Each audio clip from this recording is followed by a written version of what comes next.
Welcome to the Homeschool Together podcast.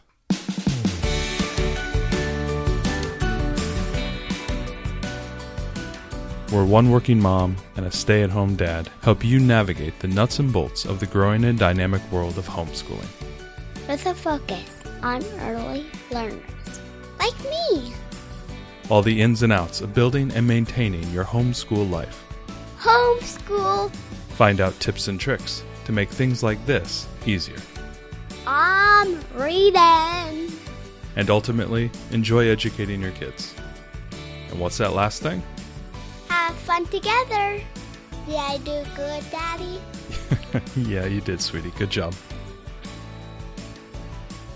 Hello and welcome back to Homeschool Together. Thank you for joining us. If you have a chance and you would love to be on the podcast, head down below and there's a link there. If you're doing anything funky and weird and cool or something related to what we have been talking about this year and you wanted to come on and share, hey, I do this cool thing, Mr. Matt and Mrs. Booza there, I do this cool thing with my books, or I do this thing with this thing and everything. We'd love to hear about it. So why don't you reach out to us, send us an email, and we'll get you on the podcast. We'd always love to hear stories about homeschooling families and what you are doing and learning from each other.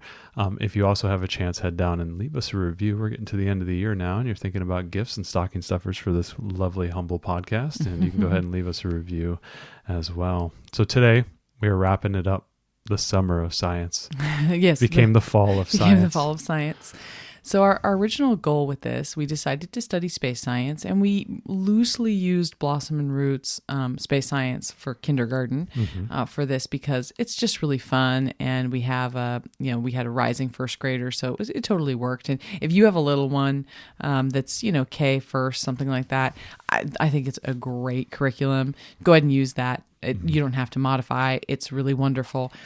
For us, there was two reasons why we kind of modified this. First of all, we didn't want it to take 36 weeks because science is that one thing that always kind of falls off the list during the week. We get our math done and our reading and our history, and then we do our literature, and then the science just never quite comes together. Because you tend to do it at the end of the week, and at the end of the week you're done. Well, or you run out of time. Or, it was never getting priority, and we thought, this is great. We finished Ancients, and we didn't want to keep going on with the 4-year history cycle because we were going to be. Well, actually, not Ancients. I'm sorry. We finished an Around the World journey. We didn't want to go on to Ancients because we wanted to wait a little bit, take a little breather before we start that 4-year history cycle with our kids together. And so we were like, this is perfect. It's just the summer. It's a nice, limited block of time where we can do no other social studies curriculum and instead just focus on science. So we trimmed down that 36 weeks into about... I think it ended up being about 13 weeks, yeah. Which spread longer because we had kids at camp, and then we went on a small parents' vacation to Hawaii, which was fabulous. And we had a week where they were at Grandma and Grandpa's, and then at Nana and Papa's. And we were sick, and things happened. So it spread to the fall of science. Yeah. But our original goal was to do space science. So we had to... We first modified to truncate it. And the other thing we did was we wanted to bring along our rising 4th grader. And so we had to add more things for her. And then we wanted to just just snuggle down in all things sci-fi for the family as far as movies and books. And it really introduced our kids to science fiction beyond just Star Wars, because we're a big Star Wars family, but we hadn't done a lot of other science fiction with them. And we wanted to read sci-fi books, and we wanted to watch sci-fi movies that we hadn't seen in a long time or ever. And so that was kind of our whole premise of this time. And so basically you took that 36 weeks and you were able to kind of condense it by basically doing what they would have normally have done in a week in one day. Yeah, basically. And normally I think in the curriculum way it normally is laid out, you're typically just doing it in one day. You're doing an activity, you're reading some books, watching some videos. It's kind of like your Friday science thing. Yeah, so and maybe you can do a little bit more across another day, but there's not that much of an ask with respect to how much there is. And it's not a daily, like a Build Your Library, 5-day a week kind of thing. Yeah, and since we weren't doing anything like Build Your Library, we had the opportunity to say, okay, we could do a Friday, a Monday, Wednesday, Friday type of thing, and do 3 weeks in 1 week, and maybe even kind of. I think you have did a little bit of adjustments where you move things around just a tad. I did a little bit, but really there's this through line of these letters from Zula. Zula, the alien. And so you kind of want to keep that through line. Yeah, that's There's tough. Yeah. some of those letters that weren't super applicable because some of them ask you to do like simple pattern recognition and stuff that's really meant for a kindergartner. But our kids still liked the kind of fanciful, answering letters from Zula thing. Yeah. So we still kept that and enjoyed it. And then we followed basically the guidance of the topics that were laid out in the curriculum. We mostly only followed the topics. We did the letter from Zula, we did the topic, but then we did all of our own books, and we focused on having at least one family or kid movie a week and at least one adult one. But some weeks we even fit in more. Multiple, yeah. We tried to make them like match up as best we could. And I think, with respect to other content like books and stuff, those are a little bit more challenging for us. But, we had a couple books that we were reading to the kids. We had some books that we were reading for ourselves. We tried to time those, but we didn't like, beat ourselves up if, you're reading The Martian starting in Venus and then it finishes in Jupiter. It's the spirit of what you're trying to accomplish, which is I'm diving into long form content for reading and then also watching movies and whatnot. And those movies didn't always have to align to I think remember for the Mars one we watched the Oppie documentary, but also we watched The Martian, and I made sure that I finished reading that book. Like, I finished it when we were maybe on Mercury, I think, and then it was a couple weeks until we got to Mars, and that was really fine because, it was cool. It was a fine issue to do that, but I tried, and we tried to pick sci-fi movies that had a little bit to do with the topic if we could, and others we chose because they were just fun. They were just plain fun, and we thought this is a great opportunity. As a family, we saw a lot of sci-fi. Yeah. And really, you and I watched movies that a couple of them we hadn't seen or that we had seen so long ago we barely remembered them. And we watched some awesome movies. Yeah, we really dove into it. And I really jumped on a lot of sci-fi books. I went for a little bit of the military sci-fi angle there. I read some Jack Campbell books, the Lost Fleet series. Ended up reading 6 of those. And that was really cool. I read all the Andy Weir books. You read all the Andy Weir books.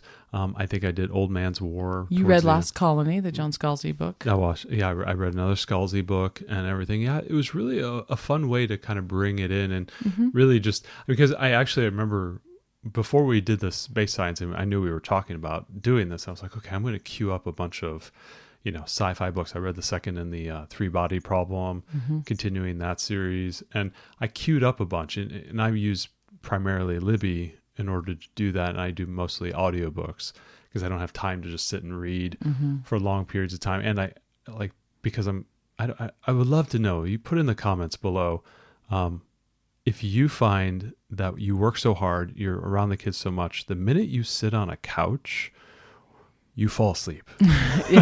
Like I can't sit there and read. I'll just fall right to sleep. It's like it's almost insta sleep. I can't either. And so like I'm going more towards audiobooks and listening to audiobooks as my route for reading, and that's been the path I went. And then we were doing films and stuff, and that was pretty cool too. So I think it was a lot of fun because it really it brought us into it as well, and we became part of it, and then we were enjoying the movies as well and the videos, and the reading was fine.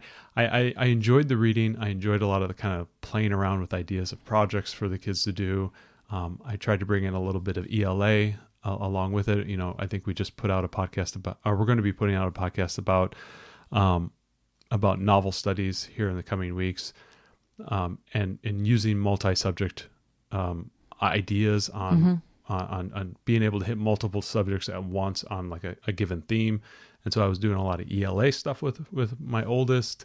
I was doing more art with my youngest and really like embracing that and then seeing what else I could do with it with respect to trying to tie in other subjects. I mean, while we were doing this, we were continuing our math curriculums. We were continuing our ELA curriculums. It wasn't like we put those to the side. We just didn't do the regular social studies curriculum. Yeah. On top of that, we were doing all our normal workbooks and writing exercises and handwriting stuff. So all of that was continuing along. We also had the daily readers that our kids are always doing, and those were not necessarily tied to that, to the curriculum. So like we were still doing pretty much everything, and it didn't feel like it was too much. No, I think without that big social studies curriculum and frees up a all lot of time. because that's the one that we always end up getting all the extra books, and there's usually a chapter book that we're reading as well, and there's activities.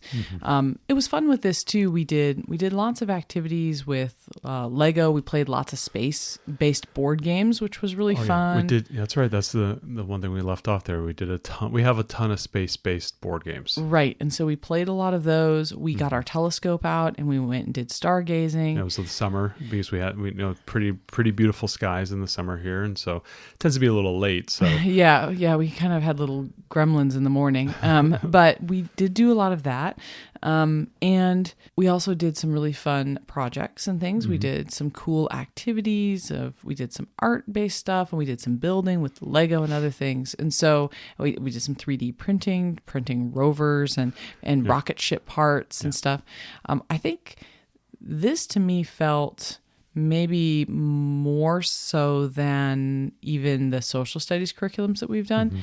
This felt to me like the kids ended this time period with a pretty good understanding about, I mean, space science and some of the topics are really hard to wrap an adult brain around. But, I feel like they have a good understanding of the planets, of other celestial bodies like asteroids and what is a comet, and how astronauts are trained, and a bit about the space program. Like, I feel like they got a lot of, this was very rich for them. it did feel like that. And I know our youngest is a little bit more kinetic learner, not as much as a book learner, but she memorizes stuff really well. And you're right, our oldest was getting that information because she's older and she has a little bit more sophisticated thinking mindset, but our youngest was really memorizing things and learning things, and it really did feel like they were getting stuff. I felt like they got more out of this than the around the world journey. Not that the around the world journey is not great.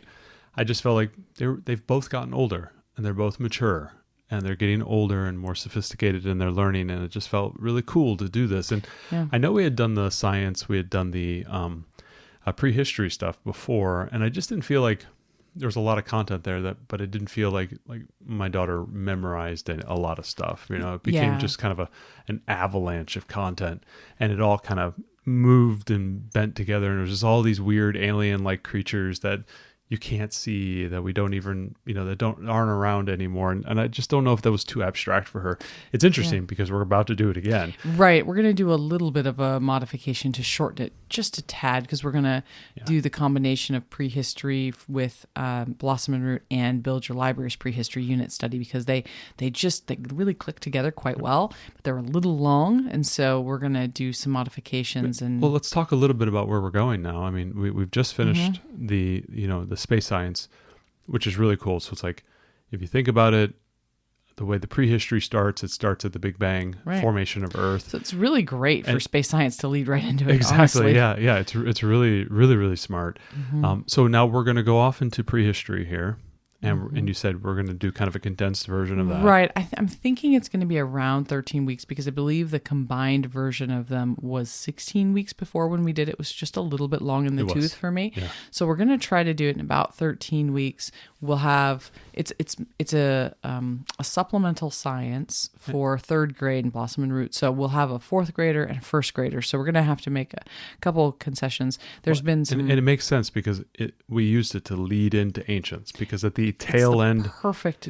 Yeah, at the tail end of prehistory is like rise of agriculture, civilizations, and boom, you go right into ancient civilizations, which picks up right from there, a Neolithic time period, and right into that, and then you just ride right through Ancients. When you presented this like 2 years ago when we first did it, I thought it was brilliant, because you're right, it just felt right. Now, it flows. Stapling on space science right before it leads right into prehistory. We can learn about, deeply about the past history of Earth, and then we go right into Ancients. I think it's going to be a great transition. I think so. And I think we are probably going to condense Ancients a little bit too, because this is the round 2 for our older daughter. And I am interested in getting obviously first grade is when, like, Build Your Library and Torchlight both do ancients in their history cycle, but I want to accelerate just a tad. Like, I'd like to try to get that done.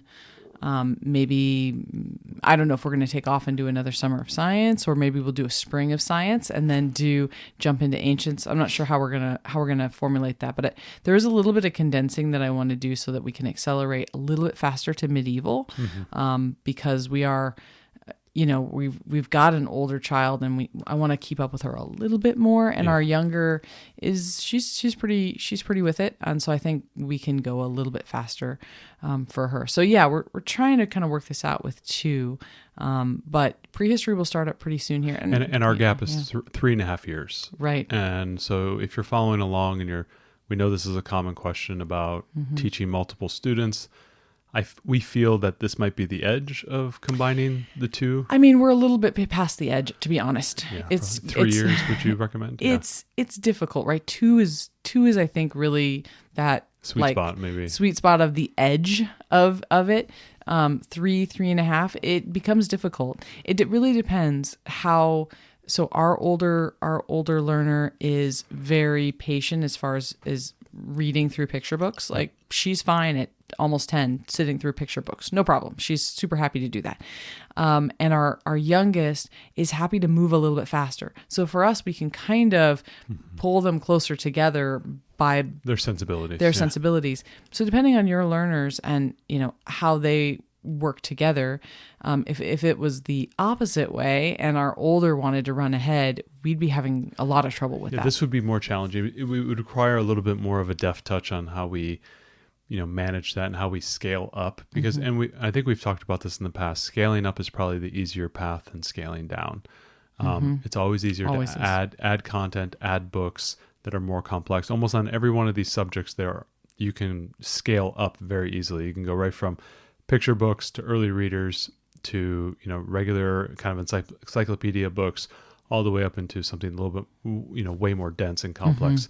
It's really hard to say, okay, I'm going to start up here and then try to find the child versions of all those books. Yeah, it's just really much easier to go up, because almost always when you correct me if I'm wrong, but when you do your searches at the library, when you're trying to find additional books, things pop up all the time that are more advanced. Yeah, it's not that hard to find more advanced things, and especially not more advanced media, right? Yeah, YouTube videos and stuff, a lot of them are made for adults, even if they're explained in what would be simpler adult terms. That's still a lot for a child. So I think it is always easier to go up. What I want to do as we look at prehistory and then as we go into ancients and even medieval is to really put this in perspective. I want to be, it's like half of me wants to be super comprehensive and do everything. Let's talk about every one of the ancient civs that's in the book. Like, let's just go in order, right?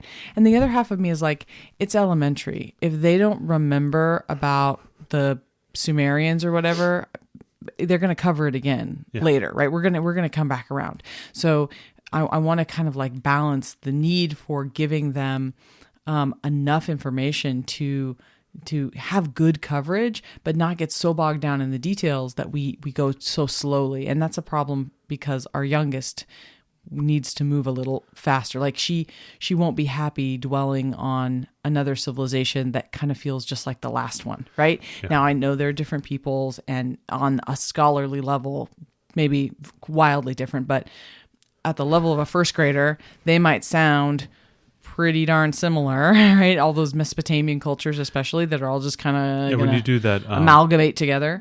In her mind.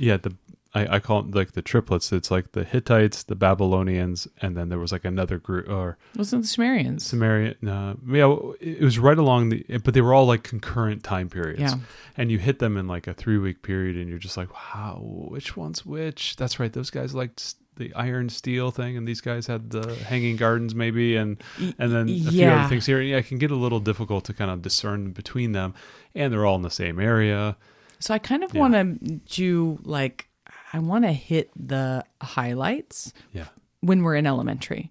When we get older, yes, I want them to know all the details that they're going to remember. But if you think about what you remember from elementary school, it's not that much. I mean, I don't remember. I remember experiences I had and things, but these individual details, I think it would be more important to hit big cultures that are very different from one another and hit those hard, okay, we're going to do a big thing on Egypt, a big thing on ancient China. Greece, of course. Rome is actually really difficult to do with the youngers, I find, because it's so much about Rome. Laws and government and that kind of stuff that's really hard for them to connect with. And you end up doing like 5 weeks of it. It's just, so I'm going to be, I guess what I'm telling you all is that this is my lens I'm going to try to use going forward. And I tried to do it on the space science, which was just to give them the high level pieces that they'd be interested in and that they might remember.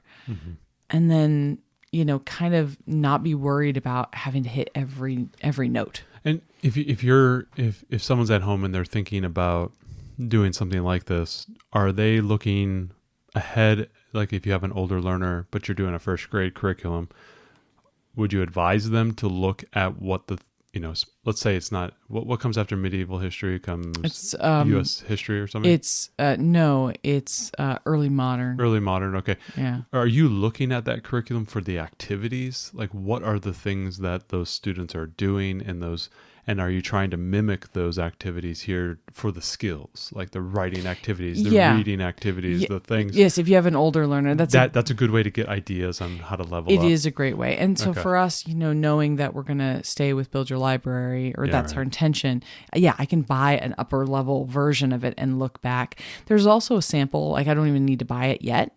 Knowing, I will buy it in the future, but even look at the sample and say, okay, this is kind of the level that they're thinking of.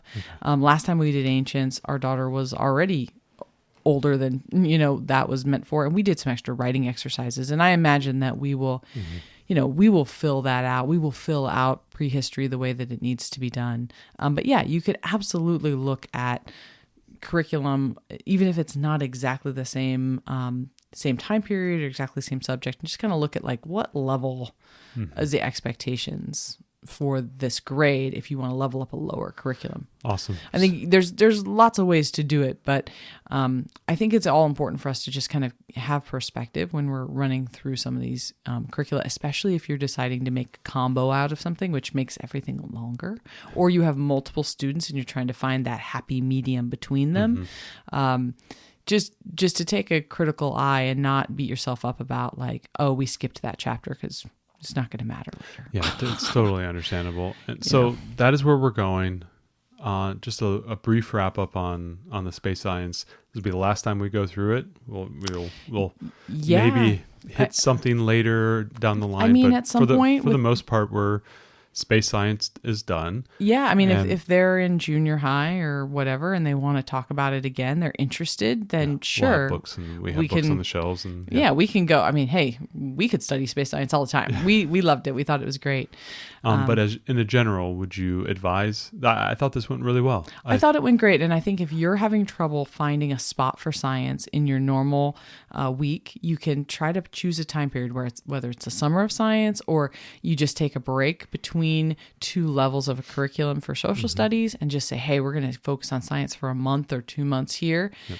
I think the full attention on science was a really good way to go so that you got the time with it. Absolutely. Okay, cool. Well, I'm glad that all worked out. Now, you have put something together. We have put something together. We have. You've done a lot more of it. I've done most of it, but you don't count yourself out because you've done work too. So we love to put out these resource guides. Yep. We've put out a resource guide for biomes, and we've put out resource guides for all the continents. And we thought, we've been leveling up so much of this space science. We thought, well, a resource guide for space science would be a great idea. So we're calling it Exploring the Universe, and it's 60 some odd pages. Cool. And goes through all the different aspects of space science.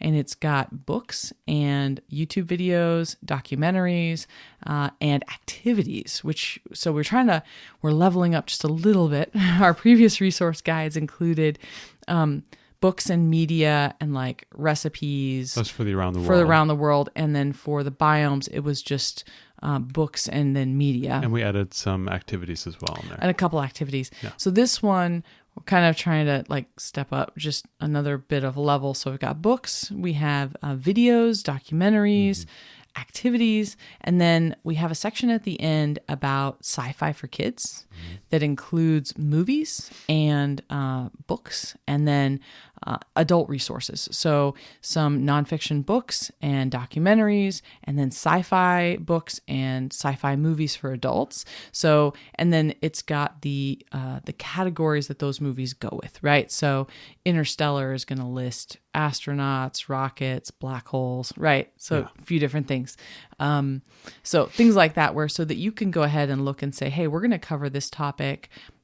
Great, I'll find a couple movies that the family can watch and that maybe you as an adult can watch. Or if you have an older learner, a teenager or something, that you can watch these other movies with. A lot of the movies that are on the adult list, we were even comfortable watching with our kids, but that's, for you to decide with your family. But we try to level this up a little bit. So if you're going to study space science and you want more resources, or you want to just do a unit study on the solar system or a whole thing about Mars or whatever, this should be able to support you with that. Yep, absolutely. Yeah, so check it out. The link's below. Let us know what you think. As always, we always offer these as pay what you want. We just don't want homeschooling to be unattainable for anybody. So hopefully this will be helpful, and then you don't have to watch through every video on YouTube that we did. I mean, you're certainly welcome to. It's kind Please of do. It's kind of a distilled version of the entire playlist of our vlog through the whole with the whole a lot experience. more. With a little bit more pumped up as well. Yeah, because there's more documentaries and there's more videos. We try not to go like overkill on everything, but just give you some highlights that you can go for. I also broke up the books between younger learners, your 5 to 8, and older learners, which is your 8 to 11, kind of upper elementary. So this is really meant for elementary school, but it should give you a good selection of books and movies and documentaries and things that you can check out if you want to study space science. So let me know what you all think. Yeah, absolutely. So seal of approval, Blossom and Root.